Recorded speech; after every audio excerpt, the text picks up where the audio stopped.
Hello and welcome to the Tabletop Games blog topic discussion. Breaking down walls. As we commemorate the fall of the Berlin Wall 30 years ago, I wanted to talk about walls in tabletop gaming and look at what walls there are still that might stop people from enjoying the hobby or becoming a part of our growing community. I don't proclaim to be able to tear down all the walls that still exist, but hopefully my thoughts will start a constructive discussion and help move us forward in some way. Maybe we can look back in 30 years and see the positive things that have happened and evaluate what else needs to be done. Let me start by saying that I think overall our hobby and community are positive places to be and that tabletop games have helped a lot of people in a lot of amazing ways. Just watch the amazing YouTube series Starting Role and you will find a lot of examples where the hobby has provided a safe space or somehow offered support to help people through tough times and come out stronger. I also find tabletop games a way of spending time where I don't have to worry about anything. I can switch off for a few hours and immerse myself in another world and spend time with friends. The escapism element of playing games is important to me and many other people. It can have a hugely positive effect on mental health, which is something I've heard many people talk about.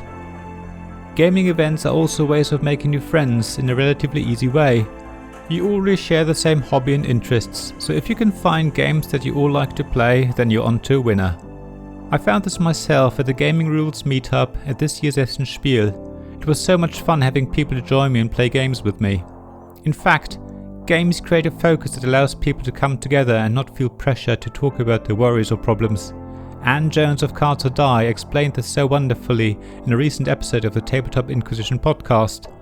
You can be part of a regular therapy group where you can spend a couple of hours playing games, and if you feel comfortable you can talk about your problems, but equally you can just enjoy playing games. Of course, nothing is ever just positive. There have been plenty of occasions where individuals or groups of people have had very negative experiences. The many reports of sexual attacks by industry figures who abuse their position of power clearly show that our community is not immune to problems that face society as a whole. So even though I said above that I think that the community as a whole is safe, there's still a lot that needs to be done. There are also many reports of people having been abused verbally in a sexist, racist or other ways, which is unacceptable and again reflects the state of society as a whole, unfortunately. All of this needs to be confronted and dealt with in a robust way. And luckily, more and more exhibitions and events are starting to implement clear rules about this sort of behaviour and will eject and ban people not respecting those rules. It would be a shame if we were heading into a future where we use positive discrimination to create a safe space for groups of people. I don't want us to be segregated into smaller groups, but instead I want us to find a way of allowing everyone to mix in a safe and respectful way. The more we can work together and the fewer walls there are, the better. Don't get me wrong though, I do see that certain formats for events make sense and do have their place to bring people into the community. Women-only tabletop games events and conferences, for example, are very popular and highlight the lack of women designers, developers, illustrators, artists, publishers and other roles that our industry desperately needs. I would say that these exclusive events already have had a positive impact, with more women designers successfully getting their games published, and I hope they will continue to do so.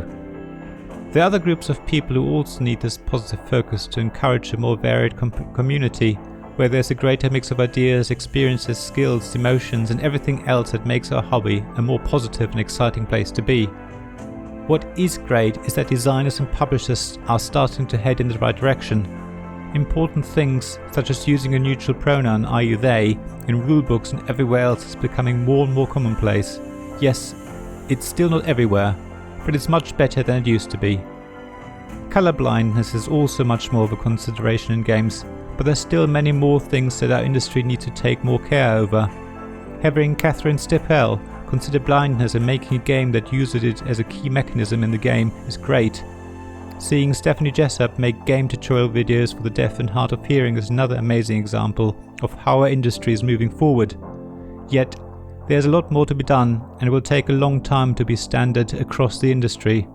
We're still behind when it comes to gender identity, mental health, physical disabilities and other areas just like the rest of society. As I said at the beginning, I don't have all the answers. In fact, I have no answers. I only know we can move things forward. and we can all do our own bit to make our community a more inclusive and safer place. Let's be respectful to everyone and try to be understanding. None of us know what someone else might be going through. They might be putting on a brave face, or they might just want to spend time where they don't have to worry about anything. Try and help people in whatever way they need, but ask them if you're not sure rather than assuming something. Unless you have personal experience with something, you will probably be surprised to find what someone needs help with and what they don't. Be open to offer help and invite people to ask for help, and the rest will come naturally. Our hobby is about having fun, so let's do what we can to make it happen. Thank you very much for listening to this Tabletop Games blog topic discussion. There is a written version of it on the blog. Please see the link in the description below. There you'll also find links to my Ko-fi and Patreon pages if you want to support me financially. Please also look at my Twitter feed and generally pass around the word of this blog and this podcast. I'd really appreciate it. The more people know, the better. If you are on Apple Podcasts, please also leave a review and leave some stars. But other than that, thanks very much for listening, and I hope to see you again soon.